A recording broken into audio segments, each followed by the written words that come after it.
Thank you, Freak. Now, during the pause, we had the opportunity to talk about TDK, their team comp, and how they would eventually win the game.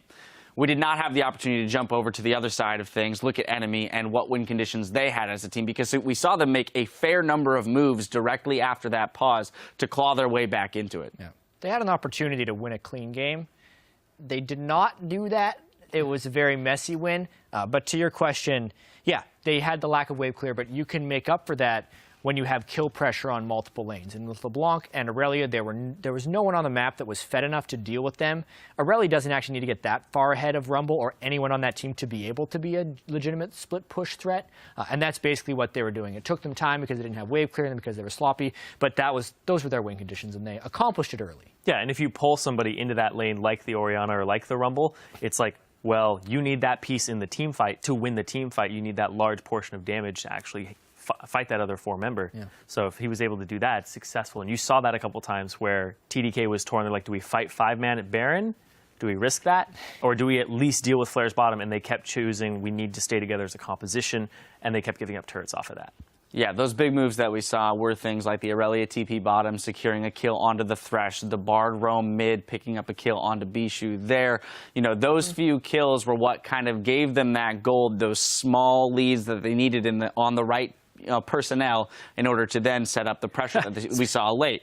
And, you know, that's the next step. And I think that is, you know, it's kind of the common theme when we've talked about games with the, sub-squad of TDK, is that the difference between them and these, full stable rosters is that communication, is their ability to make a decision about whether or not they should be fighting for that Baron or committing everyone to the other lane to try and take care of that Aurelia.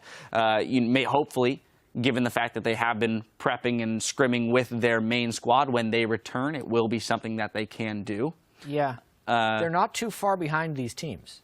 Like, if we look at all of their losses, there were glimmers of hope in every game. Kez has been able to get off pretty much first blood double kills in 2 of their 4 games. There's usually somebody on their team that's ahead in the matches. But yeah, the team cohesion is lacking, and you can't expect team cohesion out of these guys. They just weren't able to pull far enough ahead individually to win any games. Well, here's the thing. The sub-squad has performed incredibly. And I do believe that if this roster stayed for the duration of the split, that they would improve dramatically, even without the other 2 returning. And that we would see them begin to contend really seriously for wins against, the bottom to middle tier of the LCS. Now, that isn't going to happen.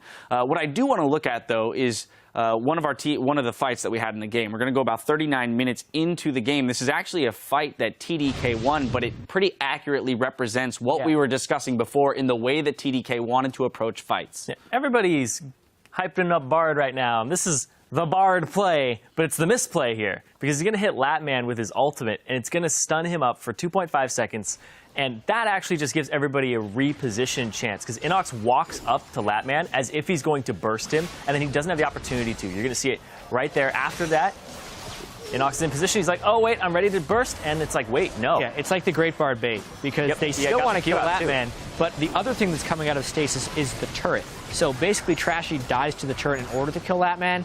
And that trade really wasn't worth it, because they'd already taken a bunch of damage from the shockwave, and Aurelia had been killed beforehand. This is part of the sloppiness that Enemy didn't want to face. When their split pusher gets killed off, they needed to not be at that turret, and even more so, not commit to a turret dive. Yeah, everybody pressuring on the Bard play. Leave Body Drop alone, man. Let him play his game. Bard. No. And one of the big aspects of that, too, was the grouping up that it forced Enemy to do there in trying to kill Latman. Orianna layered on top, and then the fact that Sejuani had built a Leandries at that point. 7-1 and 7. So, you were talking about gold on the right people. Exactly. No. That might not be where you want the gold, but the point is that the gold was spent into damage there. So the diversity in the damage was at least spread out a little bit. It made it tougher for target selection on the side of Enemy. Kez played his heart out. Like that is what you do if you want to carry on Sejuani. You build tank items and then a Leandries. It's like that jungle Jarvan who's like, I'm going to build Hydra this game because I got to carry everybody in because I got all the kills early. But, like, that's the thing. Like, I hate, like, moving to another thing, but, like, move, the way that he gives up kills in games because he knows that his team's going to carry him is something I think a lot of junglers need to pick up. But Probably not Kez right now. Yeah. Because he's just got to play his heart out, like you said. Quite possibly a learning point for the future, but again, have to establish how valiantly the sub squad for TDK has played over the past couple weeks.